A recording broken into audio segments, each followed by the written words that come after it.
I served in the FBI for 20 years, and I have never heard anything so ominous as Donald Trump's DOJ hate speech. That's Frank Figliuzzi. If you guys are Dan Bongino listeners, you know exactly who this guy is. He's a coward. He is a soft-handed, Botox. I want to say some like really nasty things about this guy. He is exactly the thing that I signed up not to be around. All right, everybody, I got a great interview scheduled here for you tonight. I've got Kyle Seraphin, a recovering FBI agent and a federal whistleblower. Kyle, how are you tonight? And thank you for coming on. I'm doing very good, and I appreciate you having me. Thanks for having me on. So I had one of your buddies or compadres on a while back, and it was just amazing. Steve Friend, I know you know him, and it was just the amount of information that he told us was incredible. So you're coming from a different aspect. I'm going to jump right in. One of the things that happened most recently was the whole Pam Bondi debacle where she handed out the binders and she told everybody, here's the files, and it was 200 pages. And it wasn't until after it blew up that she, had to come on television and tell everybody that there's something wrong. I'm a former football player. And when my coach had a game plan, our game plan would be this thick, and he would decide which plays he was going to run. How could Pam Bondi, the head of the DOJ, which is the hierarchy that the FBI is under her, how could she not know what level of files there were wrapped around Epstein? The short answer is I have no idea. I don't know how you would ever get into that situation. It doesn't make any sense, right?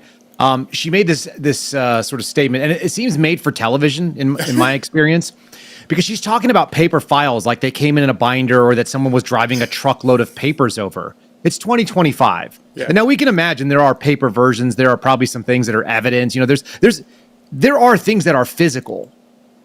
But the FBI is like every other law enforcement agency at this point. They have digital files. It's right. Like a flash drive. When I used to make pull off discovery for the United States Attorney's Office, we'd bring it over on DVDs like you'd expect because it's 2025. So I don't know how she decided that she was going to say she had the complete files and she didn't have access to them. It does show you a bigger issue. Yes. Part of it is a messaging issue. This was a completely unforced error.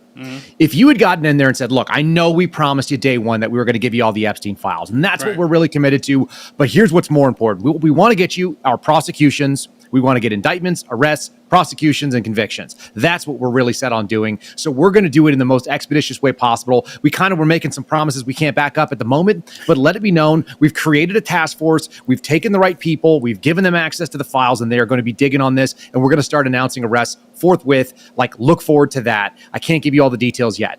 People would go, okay, yeah, we understand that. Sure. And I'm in South Florida, so I am familiar with her work down here and with the various sheriff's department.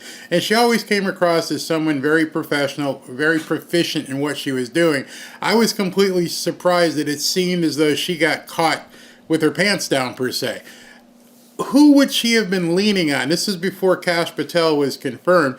Who would she have been leaning on to show her, here's where this is, here's where the bathroom is, here's where the coffee machine is? Could you put somebody in an attorney general position who didn't know where anything was? I mean, it takes a little while to get familiar with the organization. That's obviously the case. But they actually did have a transition team. You had a deputy attorney general, the DAG, who's going in there. That's the person that's calling all the shots over at FBI and putting those personnel into place, moving the acting director around, moving the acting deputy director. So there was a transition team. I think they got snowed. I think that she got snowed. I think Kash actually got snowed a little bit. I think that what people are seeing, and they don't really have an instinct of it, but if you've worked inside that agency, you get it. The DOJ is a status quo sort of organization.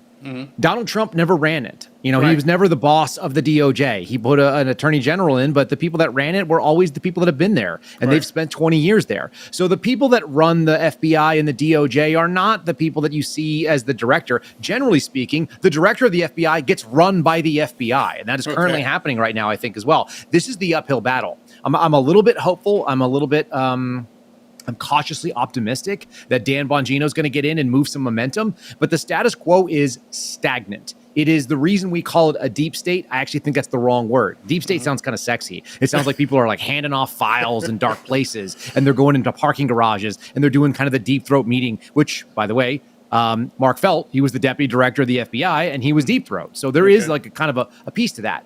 But what I think is really going on is that you're dealing with the administrative state. That's more accurate. This is people who have been there for a long time. They know the ins, they know the outs, they understand how the policy works, they know where to screw people. They can brief you on something and never actually come through on it because their name's not going to be the one that's in the public looking stupid.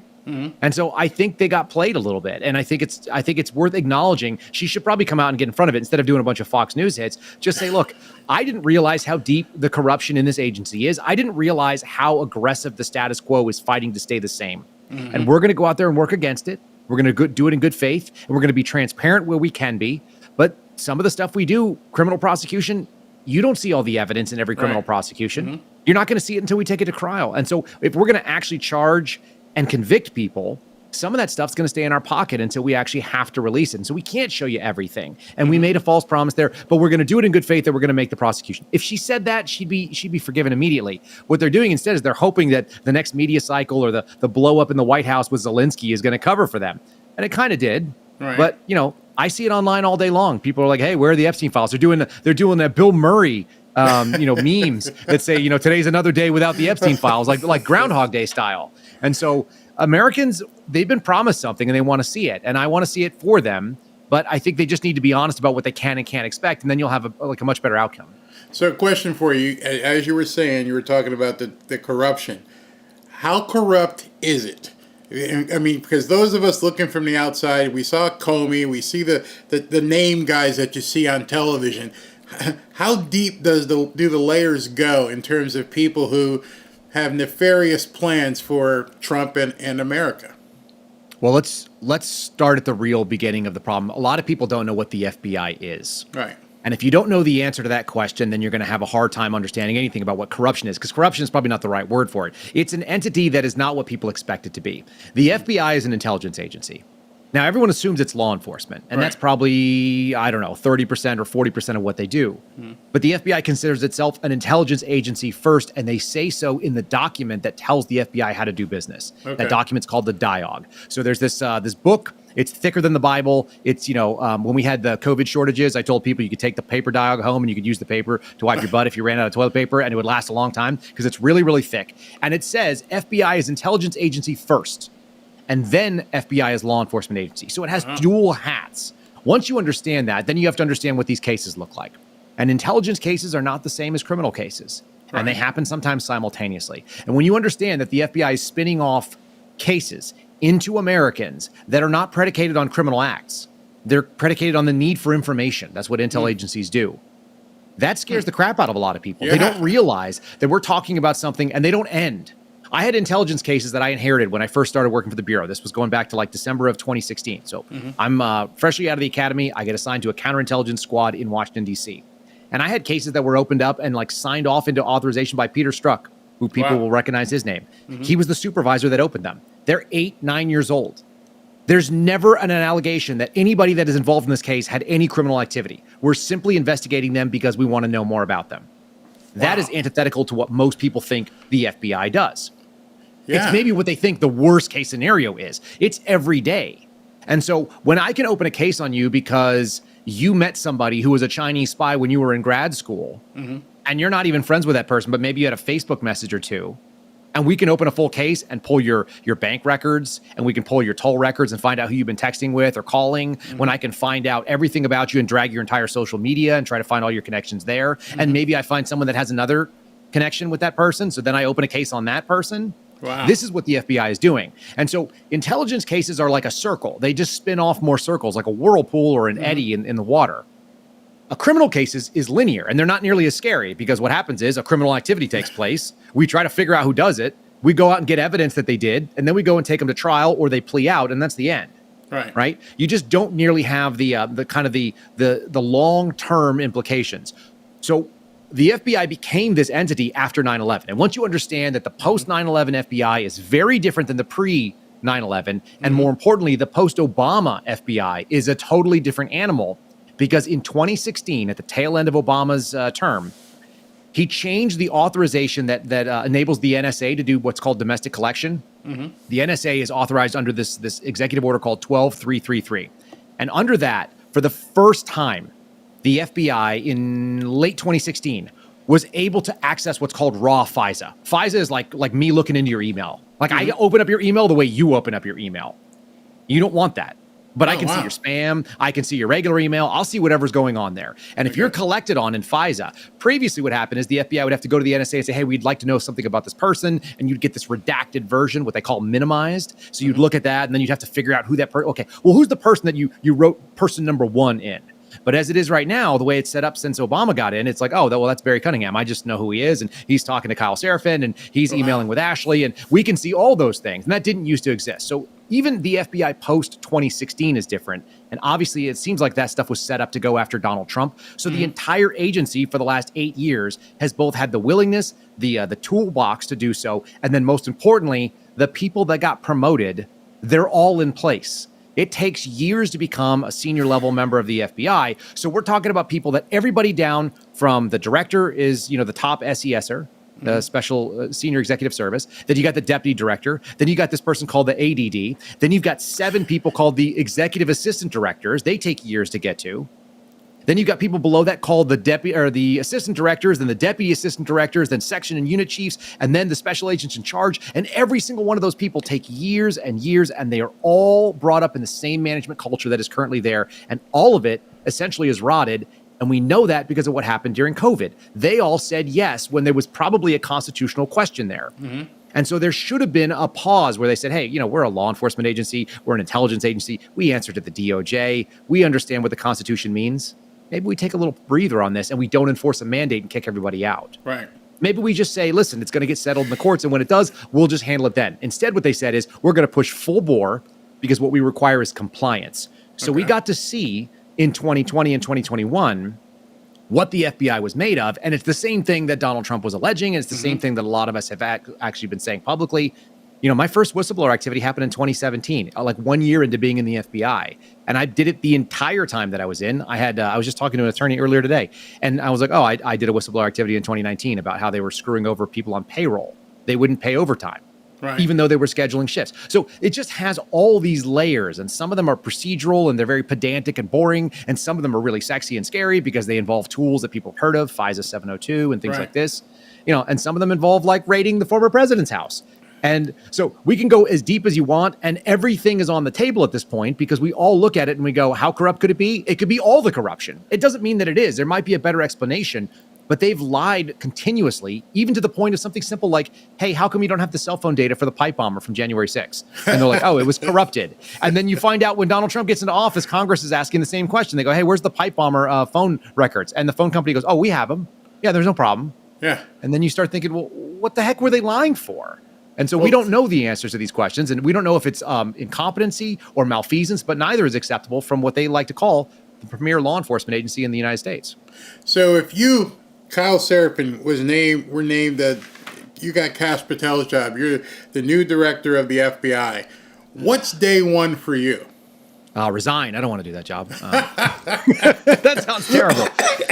No, we got to get really deep and really wide. So this is the thing, and I hope that this is why Dan Bongino's appointment is going to be maybe a sea change, and maybe it brings a momentum change. The FBI is a static agency. It is very good at tying up. Imagine like the tar baby. That's what I'm trying to remember. There's like an old fairy tale there, right? Where the more you mess with the tar baby, the more it gets you slowed down. You end up covered in brambles, not being able to move.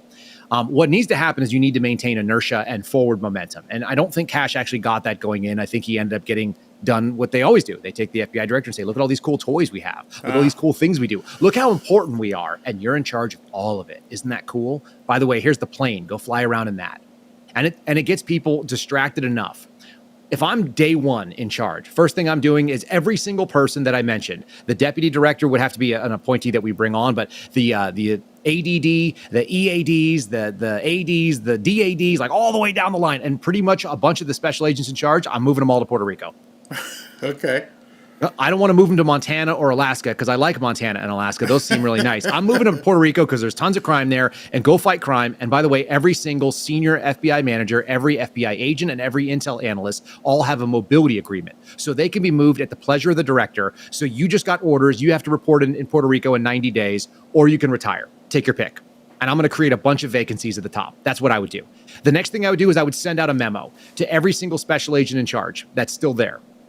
And I would say to them the following: please give me, by statistical accomplishments in a actionable and measurable way, give me the top 3 criminal agents you have and the top 3 national security agents in counterterrorism and counterintelligence. Send me all of those names. Then I want your top 5 supervisors that have been there the longest, and I want their most recent climate surveys, which is like an internal survey on how they are as far as managers. Okay. Then I've got a pool of probably like 600 to 1,000 people. And I'm going to fill my management with people like that. I would interview them for their interest, their ability to come and do the job, and whether or not they had the background that I'm looking for all the positions. But all of those senior positions should basically be like an hourglass that's got all the sand in the bottom. We should flip it. So your GS-13, your brick agents, which is what people always call rank and file. We call them brick agents in the FBI. Those people need to be stepping in and running programs, running sections, running units. They need to be the people that run the FBI. You need to have the people that are the best managers that were actively avoiding spending time at headquarters, that were staying in the field because they wanted to be near the work and where the cases were. We're going to say, hey, look, we need you to serve America. We need you to step in. But by the way, there's no reason why you couldn't do a headquarters job from wherever you live. Right. You could live in Florida. You could live in Omaha. In fact, even better, because now you have access to it. We learned during the sort of the COVID shutdowns that everybody was able to work in some fashion remotely. So why don't we do that? Why don't we allow headquarters to not just be in Washington, D.C., let it be wherever the people are. And then I would get every single person that I could at the FBI headquarters to not live in D.C. anymore. I would shut down the Hoover building, and I would move everybody to a place that America has already spent $2 billion building. It's a place called Huntsville, Alabama. It's at Redstone Arsenal, which is a military base. And they have room there for thousands of FBI employees, and it is a headquarters delineation. It's like headquarters part 2. It's much bigger, and it's in a red area. And more importantly, it's outside of Washington, D.C., and it's outside of what we would call kind of the triangle. Right. What happens with the FBI and a lot of the corruption, the morass happens, is that people need certain jobs at headquarters in order to promote, and they need certain jobs in the field offices to promote. The worst case scenario is somebody can move to somewhere like Alexandria, Virginia, right across the river, right on the other side of the Potomac of D.C., or maybe they live in D.C. proper. They can get a job at headquarters. They can promote into the Washington field office where I used to work. They can promote out of the Washington field office back into headquarters, and they can ratchet like a ping pong ball all the way to the top of the bureau and never leave and see what America is really like. So they think Washington, D.C. is America, and that is the opposite of the case for all of us who have lived anywhere else. And they can also do Baltimore too, because Baltimore is also within that 50-mile radius. So you know all this, everything you just said in the last couple minutes. Do you think Pam Bondi knows it, and do you think Kash Patel knew it? And if they did, why didn't they do just that? So the answer to the first question is yes, they do know it, because we put it together on a slide deck. Me and Steve Friend, who you mentioned earlier, and a couple of others, we all got together, including some retired folks that spent more time in the headquarters units, and we laid out a roadmap, and we said, these are all the things that need to be done if you want to be successful. And we want you to be successful, so we want you to know this. Do you need to use the people that we recommend? No, but they're good people. Do you need to use the techniques? Probably, because these things are pretty well thought out, and we know the inside traps. Right. Why they didn't do that? I have no idea. I imagine that there are some logistical concerns that were not foreseen, but my concern is they did the same thing that they've done to every single FBI director, because the FBI is running the director almost always. The director doesn't get to run the FBI. Wow. And if that's the case, and that's always been the case, usually what happens is the deputy director is the most powerful person in the FBI, and the director is a figurehead. Okay. That is almost, other than J. Edgar Hoover, you basically, and maybe Louis Freeh, who was a former FBI agent, so he knew the game. He disbanded a lot of the headquarters stuff. He did a lot of what I just said. Right. All of the stuff that Louis Freeh did actually got reversed under Mueller, and then Jim Comey continued it, and Chris Wray continued it. So for at least the last generation of FBI employees, what they've seen is that they can control the director, by giving him access. They call it bubble wrapping. There's actually a term for this. And I've actually heard Chris Wray say it on a conference call where he said, look, I'd love to come out and talk to the real people of the FBI, but they kind of have me bubble wrapped here as the director. And so then he'll go out and he'll meet the real people of the FBI and he'll go to the field office and they ask him questions like, what's your favorite ice cream? And is it hard getting recognized going grocery shopping when you're at the grocery store with a protective detail? And you're like, get rid of this BS. This is nonsense. These are all vetted garbage questions, because they never really see the real people in the FBI, like a guy like me who's going to ask a real question. Yeah, I want people that are going to ask real questions. So Monday, Dan Bongino leaves this podcast. He heads up to Washington. You said the deputy director ends up doing more work than the actual director. What do you foresee his role being, and is he going to be able to, crack some eggs and actually get some things done? Yeah, I hope so. I don't know. Dan's going to have a difficulty because almost always the FBI deputy director comes from within the bureau. And so usually that's why I can see why you would not want that this time around. As I gave you an example earlier, the Deep Throat example, like there's been some deputy directors that were really nefarious characters, took down Nixon, for example. So you're in an interesting spot where we're going to have a director who always comes from the outside.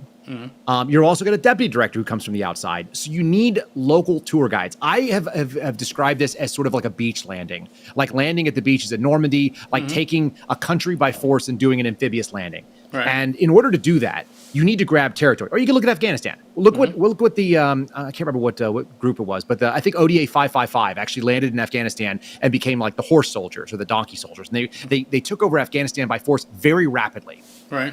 Dan's going to need momentum. He's going to need to go in there and cut some throats. And I actually heard a couple of different people, I think it was Kevin O'Leary talking on Fox the other day, that when you go into a reorg and aggressively take over a business, you'll cut back 20% more than you need to, and you got to hire them back later. Right. It's actually better to lose more ground, to send more people out to retirement or transfer them all down to Puerto Rico. It'd be way better to do that. And I keep saying Puerto Rico because, like I said, I like other places. And also, it's off the mainland. You can send them to Guam, too. I don't care. Just get them outside of the U.S. where they're going to cause problems, because these people have influence and they have friends and they have networks and they're going to go out there and be subversive. So you need to remove all of that attitude where we think we're going to run the bureau and the deputy has to come in and establish order fast. It's going to be very difficult.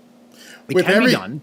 With everything that's happening, again, putting yourself in that director's chair, was it a mistake to even promise that the Epstein files would be day one?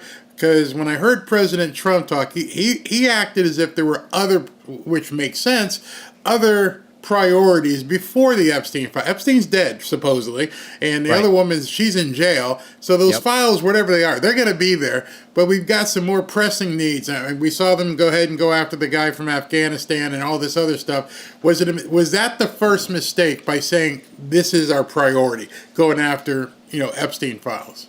So I always tell my audience that it's kind of like chasing a dot on the ground with a laser pointer. I let people kind of know that we're really susceptible to this with the news cycle. If you give us a shiny object, we want to chase it. But our goal should be not to watch the dot, but watch the hand that's moving the dot. Yeah, the Epstein files, they're a shiny object. They're totally unnecessary. They became a media spectacle. It could have been really easy for them to say, listen, here's how we're handling the Epstein situation. We promised you day one. We're naming a task force. We're going to give you a little bit of details on it soon, but we're going to sequester these people. We're going to put them in a place where you don't see them, where they're out of the news so they can do their job. Because here's what we do know about the Epstein situation. Supposedly, there were like 250 victims, which means there are probably like dozens, if not hundreds, of perpetrators, what we would call subjects. Yeah. There should be spin-off cases, or there should be what we would call sub-files. It could be either way. Either you'd send it out to individual field offices, like you'd go to Albuquerque and say, hey, there's some victimizers here, there's some abusers, so you guys can open a case. Here's the information we have. Do what you want. Or you could quarterback it from the same place, whether it be New York, whether it be in Washington, D.C., whether it be in Miami, maybe, because he had some residences in various places. And you could run that case from there, and you could send leads out to the agent and say, hey, will you go interview this person? We want to do this. Or will you go do some surveillance? Will you go get some documents from this bank? And they could run it all out of one office. But we saw it with January 6th. They got no problem opening up a bunch of cases on a singular event. There should be lots of Epstein cases that are all the people that were abusers, right? And if you wanted to do a task force, and if you wanted to just get it out ahead of it and say, look, we're doing this thing, it's going to take a little while, we're going to do it right, we're going to do it by the book, that means our people are all going to be leaving the area, and we're not going to tell you until we start coming up, and we're going to do some press announcements when we have arrests. Right. You'd be fine with that. I would be fine with that. America wouldn't be upset like, hey, you're stringing us along. In the same way that Kash Patel went on, podcasts and said, day one, I'm going to shut down the Hoover building and turn it into a museum to the deep state, right? You took that as hyperbole. That was an attitude. That wasn't like an action plan, right? And so if that's the case, like, we're not going to be totally knocked off by that. We go, okay, fine, no big deal. Like, we get it. You're going to have to do something at headquarters. What we expect to hear is there's a lot of blood on the floor, because you've slit a bunch of throats and a bunch of people that were doing the wrong thing are now gone. Their careers got axed. That's the right answer. Some of them should be prosecuted because there's definitely some crime in there. I guarantee it. Even if it's just time card fraud and lying to Congress. Like, I 100% can guarantee you that there are senior executives within the FBI that have broken federal law and have either perjured themselves in front of Congress, perjured themselves by suborning it and asking other people to lie on their behalves. And we actually have some documentation of that in the congressional record from the Weaponization Committee, because they've lied about me. I know for a fact the things that they said about me are factually inaccurate. At one point, there was a senior executive. She was what's called an EAD. So she was like number 4 in the bureau. Okay. She went in front of the Weaponization Committee and she claimed that I was on a firearms shooting range and I shot at the head of a fellow agent who was downrange while we were all hands off guns, and nothing happened to me. Which is absurd if you've ever been around a shooting range. It's also absurd if you've ever been around me. Like, I'm a gun guy. I've got 100 guns in this house right now. So to think that I'm going to draw a weapon I'm not scared of the ATF. They've already been here. Okay. If I'm going to draw a weapon and take a shot at somebody, it's going to be justifiable and it's going to be legally authorized. I'm not going to shoot at one of my friends down the range because I'm being funny. Yeah. Like, I'm going to jail for that. That's felonious assault with a deadly weapon at the very least. I'm ending up in handcuffs. So we know that they lied about stupid things like that. I also know they lied about time cards, which means they lied to Congress about what the FBI was spending their time and resources on. So these are not non-serious things. These are felonies, and they could be pursued. So that's what we would like to see. And if he had done that instead of, like, promising the Epstein binder thing, we wouldn't be having this conversation about this. We'd be talking about, victory instead of that. We're now wondering if we're going to get enough momentum to actually get any movement forward. Let me ask you a question. Ghislaine Maxwell is in jail, supposedly, somewhere. How did she get convicted without, she was I'll say this nicely so YouTube doesn't go crazy. She was the purveyor of goods, and these goods got sold or given to other people. How did the people receiving the goods, how is there not a single person, which they must know, who procured illegal goods, and none of them have been ever arrested? There's no reason for it. There's no reasonable reason. Yeah, unless people are willingly not prosecuting, willingly not investigating, or as something that happens, and this is the danger, this is the corruption we talk about. There are cases that are actionable and they are prosecutable, and the DOJ will come in and say, sometimes it's the United States attorney in a certain district. Sometimes it's what we call DOJ Maine. That's the Washington, D.C. based DOJ. And they'll come in and say, no, this is not a priority. I have friends whose whistleblower activity was going to members of Congress and saying, we have actionable information. We can criminally prosecute Chinese individuals for breaking American law on U.S. soil, and we have the ability to put them in jail. We have a lock-solid case on this, and that's not very common, by the way. In the counterintelligence space, espionage or, what they call economic espionage, it's just not very common. Counterproliferation charges, you don't usually get to prosecute that. And so they had these cases. And they went to Congress and said, look, we tried to do this. And DOJ Maine came in and said, no, that's not a priority of this administration. Wow. That was under Joe Biden's administration. Wow. So if that's the case, and if somebody comes in and says, yeah, you've got a really lock solid case on this person, or you want to interview this person, but we don't approve it, we're not going to prosecute. That could be a DOJ decision. And that's what really ugly corruption ends up looking like, because now you're in a spot where you go, what do you do with that? What does the agent do then? They're SOL, as my dad would like to say. Wow. They can't do anything about it because prosecution is done by DOJ, investigation is done by FBI. You have to have them. They work together, but they're not the same agencies. And they could stop either way. Or you got somebody in the FBI that just says, hey, we're not going to approve you opening that case. That's really interesting, but we're not going to do it. We're not going to put our resources on that. So all of these things are questions that should be asked and answered. And maybe Bongino's in a position to do so. Kash Patel theoretically could be. But again, the director is kind of high-level management, CEO, vision, plan. The nuts and bolts of it has to be done by the number 2 and the number 3. Those are the people that actually carry out the marching orders. And then they have to be picked up and accurately conveyed And what I've been told by people who are senior, folks that are running around in the Hoover building right now is that every single directive that comes down from Donald Trump and gets handed down through the DOJ and then get handed over to the FBI, they're looking for loopholes. They're trying to find a way to subvert it. Like we were told they were all going to have to report and work in person, right? You remember that? Yep. All right, listen to this one. This is a great example of how corruption looks at the base level. Donald Trump signs an executive order and says work from home is no longer authorized. You're no longer allowed to telework, right?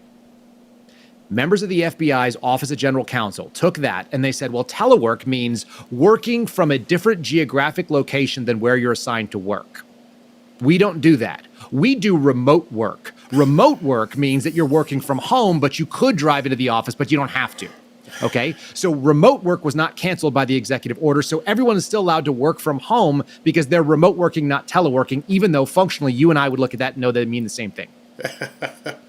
And that's the kind of thing you're up against, that every word must be in line. Every order must be properly looked at. And then you have to have basically spies, or you have to have sources within your own agency that are looking for those who are at the lower levels trying to subvert the action plan. And so this is a 100%, it's two things.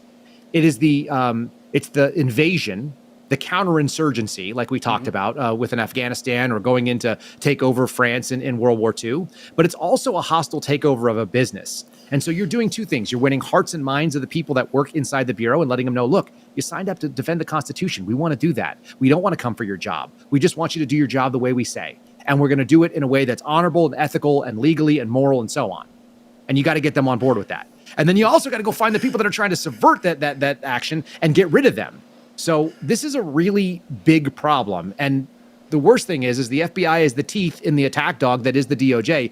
If the state, the federal government was going to come for you, it would come in the form of one of the teeth from the DOJ. It would either be the FBI, the DEA, the ATF, the United States Marshal Service. That is the action arm that goes out and grabs people. By and large, that's almost all of it. So these are the sharpest and most dangerous teeth. You are discouraging me. So I know it. I wake up every day like this. It's funny you just mentioned the enforcement arm. With all these court orders that say Trump's got to do this and there's a restriction or TRO or anything like that, if they decide, if for some reason, he says, I'm not going to follow it, what can the judge do? He's going to call the U.S. Marshal's Office, who is under the auspices of the DOJ. How would they possibly enforce a contempt order when they don't control any of the agencies that would enforce a contempt order? Yeah, they wouldn't. That would be a real constitutional crisis. I mean, that's literally what it is. And Andrew Jackson actually put them to a decision for that ship back in the day. This is a historically relevant thing. What I think is problematic, if you go back and read Article 3 and understand how the courts are actually established, they're established from time to time by Congress. That means that it seems like they're transient. The only court that we know, it's not called the Supreme Court, it's called a Supreme Court. When you read the language, they actually talk about a single court that is basically the one court in the land, that is the federal court, and then subordinate courts that exist, right? The idea that you'd have a district court for somebody that's representing, let's say, a small part of Texas, which is still a big part of America, but if you had that thing, that judge should not be issuing nationwide injunctions. No. That's absurd. And so the idea that you'd have these lower courts try to slow down the chief executive officer of the United States, it's crazy. And I kind of hope that they ignore some of these things and just say, yeah, look, when it gets to the Supreme Court, we're going to hold what they say. Right. But until then, you're a subordinate court. You're an inferior court, which is the word that actually comes from the language of the Constitution. Right. Inferior courts. How does an inferior court have superiority over the executive of the United States in Article 2? They don't. This is that's where they shouldn't, and I agree with you. And I think that's more and more what people are starting to line up. The lawfare that's gone out there is pretty intense. The only thing that I see that's been kind of fun about this is I've watched Donald Trump sign hundreds of executive orders, and so he's tying up all the resources on the political left and all the money going after filing all these cases, and they only can take so many. Right. So he's sending everything through, and if they don't like it and they don't like the TRO, he can go and sign another one that has slightly different language, and he could do it again. And now they're doing that, and that actually is useful. But at the end of the day, what it is, it's bad for America. It's bad for this country to look down the barrel of whenever somebody new gets into office, we're just going to play shenanigans in the court and try to tie up the executive from doing the thing that the American people said. Yeah, I mean, we all voted. So, question for you. There was a really long ex post that I read and the guy was anonymous. I think he was anonymous, and so I can't put too much credence in it. So when Ashley said we'd be talking to you, I said, perfect question for him. Do these Epstein files even exist? This guy was saying something about, like you mentioned, something sentient, and there's a vault downstairs someplace in one of these buildings, and that's where the files are, and it's guarded. It sounded like something out of a James Bond movie, and I'm like, this is crazy. And why wouldn't the Attorney General have access to this vault? Does that sound nuts? I mean, are they even there? So we heard two things, and I think we might be conflating two stories. One story, which my friend Garrett O'Boyle actually pushed out and heard from sources inside the Bureau, is that there was a independent, hardwired, air-gapped system that were like confidential files that were being kept by the deputy director. The deputy director's name was Paul Abate previously, and he ran the FBI while Chris Wray was there after the guy who was, what was his name? David. No, I can't think of his name. Bornstein. Bornstein was there. No, not Bornstein. That's a different guy. All right, so I'll think of it in a second. But the Paul Abate, who's gone in front of Congress and was very kind of contemptible, he doesn't really like people there. Paul Abate ran the FBI like it was his personal toy. He was also very woke. He had a lot of sentiments towards BLM, and he was obviously like leaning aggressively towards the left and pro FBI more than anything else. Like he wanted to protect the Bureau. Supposedly, he had a file room that was full of like hardwired and air-gapped computers where they stored files. I can't confirm or deny that. It doesn't really matter. That's not where the Epstein files would be. The Epstein files were prosecutable case files. So they would have to be on a system that's known as Sentinel. Sentinel is just the brand name of the computer program that the FBI created to run files and cases. And they have it on the enclave that is classified up to and including secret. So secret and no foreign is usually enough for almost every case you're dealing with. They can store stuff on the top secret server. They have that access as well. But the idea would be is that all the case files would be there, and then there would be some physical evidence. And it was probably stored in New York, from what I understand. And they have that. And then they have electronic evidence, whether they're like video files and things like that. Right. And that's another file system, but they do this process called Elsher. And so you can have all of these things stored. And theoretically, anything digitized would be accessible. Even photos of the evidence would be accessible from any field office as long as you had the authorization to view the case file. Right. They can restrict and limit that. But the deputy director, the director, the people who are the case managers, the people running it, the people that are authorized to add things to it, the analysts that are involved, any of the investigative resources, the supervisors and so on, the legal team that's dealing with it, and then eventually when they actually put it out to the prosecutors, they should all be able to see all this stuff. So it's not just that they should have it. It should be prolifically available in FBI servers. And these things are made so that you can't really delete them, because if you were to delete, let's say, files, right, and then I were to go and print that off in a DVD or burn it off in a DVD and bring it to the attorneys to do prosecution, I burn a second copy off for the defense. Because if you're the FBI and you're doing prosecution, you're doing a criminal case on somebody that's involved in moving around, as you said, illicit goods and personage, and you're doing things that are hurting people, it's really, really important that they also get their constitutional due process, that they get the right to defend themselves. That's what they're supposed to do. And if you're in the FBI, if you're part of the DOJ, Bill Shipley says this. He was a J6 attorney. He said that the job of the government is not to choose an outcome. The job of the government is to make sure the process is fair. Right. And whether you get a conviction or an acquittal is irrelevant as long as you bring honest information, you put it in front of the jury, and then it's out of your hands. If you're trying to pick winners and losers, you are the loser because you violated your actual duty and responsibility to the American people. And so there's no reason they shouldn't have these files. It's insane to me, even the way they were talking about them. And all that was really weird too. Like I said, paperwork and trucks full of paper like this. That seemed like it was like what my dad would call theater of the mind. He was in radio for many years. And so you're creating this image. You're like, oh, there's the files. There's so many of them. I tell people it's like Zoolander. There was Owen Wilson and there's Ben Stiller, and they're sitting there with a hammer and they're trying to break into the computer because the files are in the computer. They're actually in a cloud server. So it's crazy to think that they were not accessible from anywhere. You don't have to go to New York to get them. You might have to go there to get the physical evidence. But yeah, there's no reason that there shouldn't be files. There's no reason that they should show them to everybody. And at the end of the day, I don't think you need to see them. If you saw arrests and you saw prosecutions, that'd be good enough for you, I imagine. It's good enough for me. Yeah. I don't need to see what's in there. I just need to see action. I don't need to see ugly pictures and what they've done to people. None of that matters to me. I don't even know how a jury can sit through it. But when the whole thing, when she had said that on Hannity, of all places, that Mm-hmm. somebody else told her that this is where. I'm like, what do you mean somebody else? Is there nobody She used the that word sources. She said a sources, source inside the FBI. Look, the FBI works for the DOJ. an Okay, employee? when I was working in the bureau in the Albuquerque field office, I used to get emails from the Associate Attorney General for Administration. They would send them directly to us. The people at the highest levels of the DOJ can send out FBI all emails, and we all get them. So Right. if you don't need sources inside an agency that works for you, there may be an indirect report, but they are definitely reporting to you at the end of the day. That's not a good way to look. Yeah, exactly. So I could talk to you literally because I love law enforcement stuff for an hour, but I know you're busy. So let me close with a couple questions about something that I know a lot of people have asked.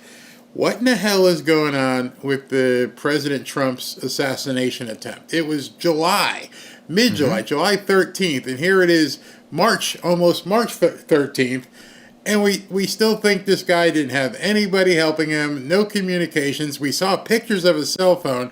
What's going on with that? Isn't it interesting that the most interesting stuff where you see malfeasance and you see some sort of like high level criminality, but the narrative would favor something in the Donald Trump's camp, we suddenly don't hear about it ever again. Right. When it doesn't move along the favored leftist sort of narrative, then it suddenly just disappears. I don't know the answer to that. I didn't work out there. I don't know very many people that work in PA. What I do know is this. I just watch media and I do a lot of meta analysis. Half of what I do every day is seeing what the media is saying and looking at the spin. And what are we being spun? If Barack Obama, as a former president, had been shot at, not even running for office, if he'd been shot at in Washington, D.C., we'd still be hearing about it. Oh, yeah. If that happened in July of last year. No doubt in my mind. It would be something that they would remind us every single day that some dirty, ugly, horrible person tried to do something terrible to our favorite guy in the world. Right. But because it was Donald Trump, it's suddenly acceptable. Not once, but twice. And are there a bunch of questions? I have less questions about what happened with Thomas Crooks than I do about what's going on with the ongoing prosecution of Ryan Routh, the second guy. Because that guy was in Ukraine and he was doing a bunch of other wild stuff and he's all over the place. And it looks like he was involved in some NGOs and maybe recruiting, fighters out of Afghanistan, which is pretty wild, and trying to bring them into an active war zone. And you don't do that without a lot of blessings from the United States intelligence community or military intelligence or both, and special operations units going in or cutouts or whatever. Like there was some real shady stuff happening with that guy. Do we know what it is yet? I don't. And but he's I can alive. look at it and go, unlike Crooks, he's still alive. Correct. So they should be able to talk to him.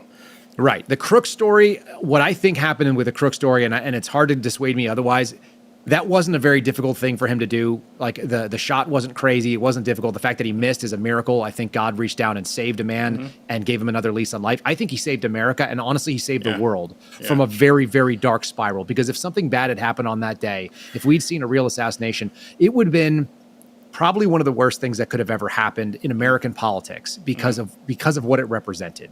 Truly, truly awful. So I think we dodged a bullet as a nation, and the left and the right both did. But I think what it exposed was something that I've been calling the myth of competency. Everybody has this idea that the Secret Service, basically, once they put a Secret Service protective detail on, that you have this invisible force field and nobody can come and stop you and nobody can hurt you. And that is not the case. Ronald Reagan was shot while he was in office, and that was in my lifetime, right? There have been people who have been under the protection. There were attempts on Obama. There were people that made it through the door of the White House and were running through, the halls of the White House. Now, Obama wasn't there at the time, but the fact of the matter is, it's not an impenetrable force field. It just generally is highly competent. But when they go on the road, especially when they're using like subcontractors or they're grabbing like TDY agents coming out of Homeland Security, you get a totally different animal there. I've worked with Secret Service in DC. They're highly buttoned up. They're very comfortable. That's their home field advantage. They know all the distance. They know the windage flags. They know where to look. They know what to see and what's going on. But I don't think they know that in a small field in Butler, PA. And whether it was intentional or whether it was accidental, and that should be clearly investigated. I think they will eventually get to an answer on that. It sounds like it was a little bit of both. What we do know is that there was a bigger hole than there should have been. And that should not have been, because that shot was not difficult at 130 or 150. No. That's not a 200 yards is not a difficult shot with that rifle. So all of that is really bad news. And then the thing that happened at the golf course, I was wondering why nobody was sweeping the perimeter. I mean, how did he just lay there in the bushes? How did he know he'd be golfing that day? I mean, that's a bigger question than anything else. Why? How do you know he's going to be golfing? And look, if the guy was involved in doing some survey, there's ways you could do it, but not alone. There's no way that you're watching for a motorcade, seeing it depart, getting yourself in a position when apparently he was there for 12 plus hours. Now, maybe he's a mentally lunatic guy. Maybe he's just mentally unfit and he's been talked into this by people who did have actionable intel. But as I said, the connection overseas and the fact that he was traveling back and forth, how do you end up recruiting foreign fighters in Ukraine when you're a homeless guy or your house doesn't even like have the bills paid out in Hawaii and you're also from North Carolina? You shouldn't be able to own a weapon because of your felony background, but somehow you managed to get access to one. All of this stuff is a little bit shady, and he didn't seem like he had the wherewithal to do any of that. So for me, the second attempt was much scarier, and you know, I actually will say God bless the Secret Service agents that decided to be proactive and actually pull a trigger on that one, because that was a really big deal. It is a really hard thing to draw your weapon and know that you're about to basically be a headline and you're basically going to be investigated for every single thing you've done all day up until this point and for everything you do after the fact, because you've now decided to engage in a law enforcement shooting. Wow. That's a hard thing to do. If you've ever drawn your weapon in the line of duty, there's a million thoughts that go through your head, and most of them are not the ones you're not supposed to have. They're not like, you know, am I doing the right thing? And is this person, you know, am I going to survive this? It's usually like, whoa, I wonder what kind of policies I'm going to be breaking that I don't know about. I wonder, you know, if my qualification got properly, like all the dumbest things happen. I wonder if my agency is politically going to back the move that I decided to make, even though there should be no politics at all. And so God bless the guy or gal who did that. I think it was a guy. I'm a little bit concerned that they didn't hit the person, because they didn't hit him, and it was apparently a very, very close shot. But if you've ever seen people try to shoot...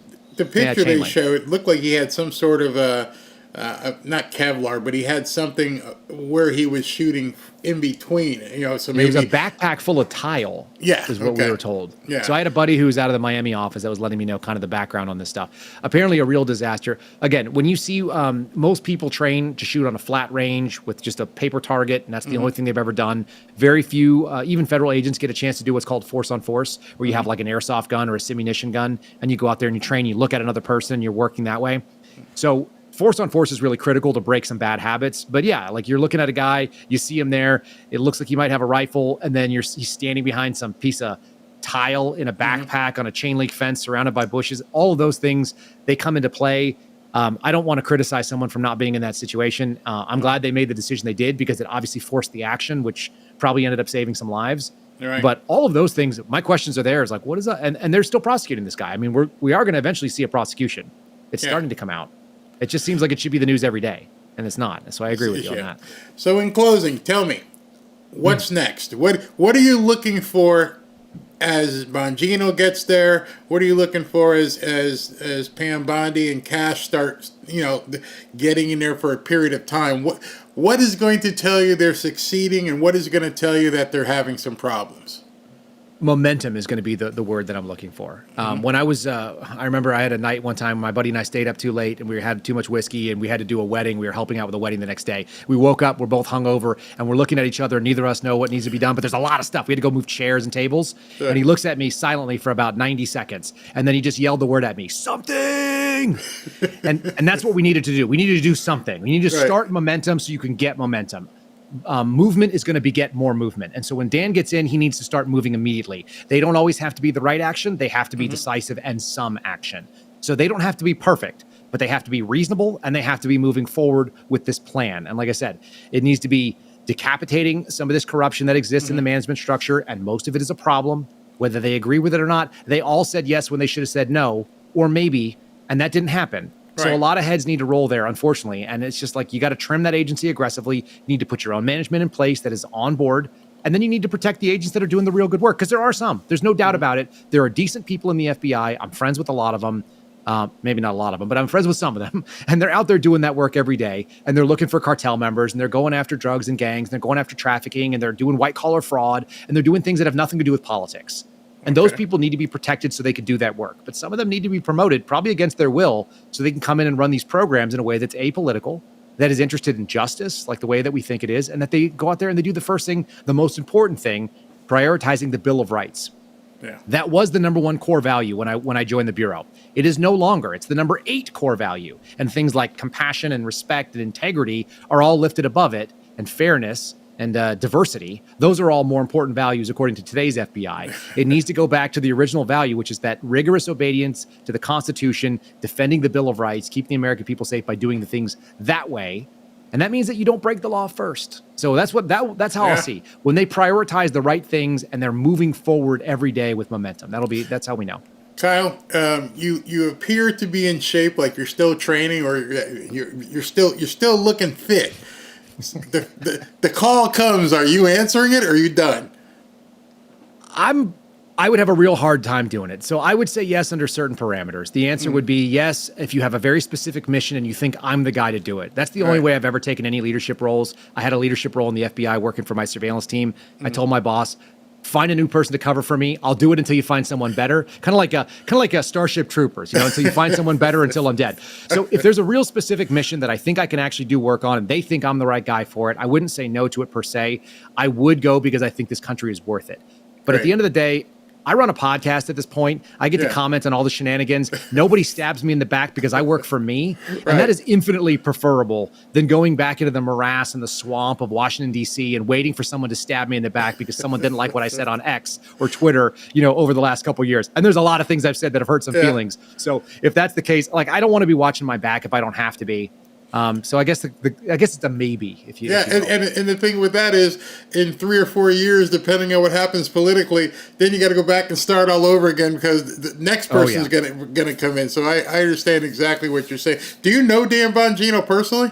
I do. Yeah. My first public interview I ever did was sitting down with Dan Bongino in late September of 2022. I took my story to the public that way after being a whistleblower. Wow. So that was my first time going out, and we had, 1 million views over on YouTube or whatever it was. I think we were on Rumble at the time, but we had 1 million views pop out on each one of the episodes.